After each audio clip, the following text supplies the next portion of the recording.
तर वाशिम जिल्ह्यात मे महिन्याच्या अखेरीस झालेल्या पावसाने संत्रा उत्पादक शेतकऱ्यांना मोठा फटका बसलाय। 2.5 एकर क्षेत्रावर असलेल्या मृग बहरातील संत्रा झाडांना सध्या फळधारणेची प्रक्रिया सुरू होणार होती, मात्र मे महिन्याच्या अखेरीस झालेल्या पावसामुळे झाडांवरील फुलं मोठ्या प्रमाणात गळून पडली आहेत। त्यामुळे उत्पन्नात घट होण्याची देखील शक्यता शेतकरी व्यक्त करतात। वाशिम जिल्ह्यात मे महिन्याच्या अखेरीस जे मान्सूनपूर्व पाऊस बरसला त्या पावसाचा फटका संत्रा बागांना झाला आहे।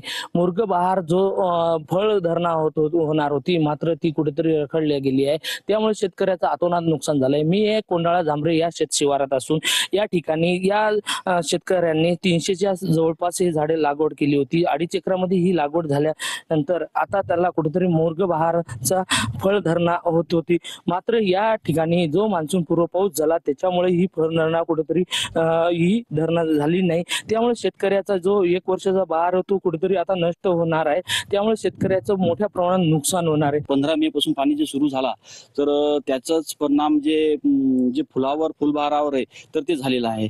तर त्याच्यामुळे काय आहे की आता याला कुठेही फुल आलं नाहीये, आता येणार नाहीये, कारण की आता जवळपास म्हणजे 1 वर्ष आम्हाला याची वाट पाहावी लागेल। कॅमेरामन सचिन राणेसह विठ्ठल देशमुख, TV9 मराठी, वाशिम।